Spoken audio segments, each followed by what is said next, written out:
তওবা কাকে বলে, ঠিক আছে না, এটা আপনাদের সামনে একটু আলোচনা করি। তওবাটা হচ্ছে একটা গল্প বলি আপনাদেরকে, যে একজন মা গ্রামের দিকে, আপনারা জানেন যে অনেক সময় শীতের শেষে, যখন শীত শেষ হয়ে গেল, এরপরে যত চাদর কাঁথা, হ্যাঁ, এগুলো সব গরম পানিতে জাল দিয়ে শুকিয়ে ভাঁজ করে তুলে রাখা হয় পরের বছর শীতের জন্য, ঠিক আছে।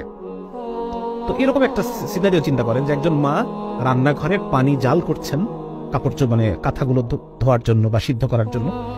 তো এমন সময় সেই মায়ের হয়তো টয়লেটের প্রয়োজন হয়েছে বা অন্য কোনো কিছুর জন্য উনি কি মনে হয়েছে উনি চলে গেছেন সে কাজটা করার জন্য। ওখানে পানি কিন্তু টকবক করে ফুটছে। এমন সময় তার 2 বছর বয়সী বাচ্চা, সে টুকটুক করে হাঁটতে হাঁটতে হাঁটতে হাঁটতে এসে সেই গরম পানির মধ্যে পড়ে গেছে, পড়ে গিয়ে মরে সিদ্ধ হয়ে ভাসতেছে, ঠিক আছে।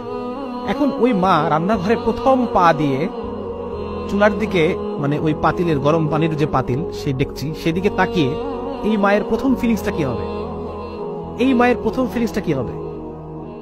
হায় আমি কি করলাম, ঠিক না? এই মায়ের এই চুলার দিকে তাকিয়ে তার প্রথম যে ফিলিংস, হায় আমি কি করলাম, এটাকে বলে তওবা।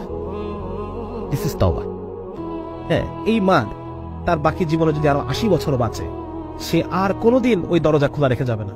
আল্লাহ তাআলা যদি এরপর তাকে আরো 100 সন্তানও দেন, ওই 100 সন্তানের ক্ষেত্রে সে আর কোনোদিন দরজা খোলা রেখে, গরম পানি চুলায় রেখে, রান্নাঘরের দরজা খুলে রেখে সে আর কখনো সেখান থেকে বের হবে না। বের হবে না। তাহলে এই যে অনুভূতি, হায় আমি কি করলাম, হায় আমি কি করলাম, হায় আমি কি করলাম, এই অনুভূতিটাকে বলে তওবা। এবং এই কাজ আমি আর জীবনে কখনো করবো না, ঠিক আছে না? এটা হচ্ছে তওবা।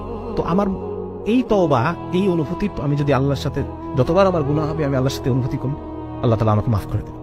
এবং আলেমরাই কথা বলেন, যে বান্দার মধ্যে এই তওবার অভ্যাস আছে, আল্লাহ তাআলা একটা সময় তাকে গুনাহ ছাড়িয়ে দেবেন ইনশাআল্লাহ। আল্লাহ তাআলা আমাকে ছাড়ার পরিবেশ তৈরি করে দেবেন, ছাড়ার পরিবেশ তৈরি করে দেবেন, আমার জন্য গুনাহ করাকে কঠিন করে দেবেন। আমরা দোয়া করবো আল্লাহর কাছে, আল্লাহ আপনি আমার জন্য নেক আমল করাকে সহজ করে দেন, গুনাহ করাকে আমার জন্য কঠিন করে দেন, যেন আমি গুনাহ করতে পারি।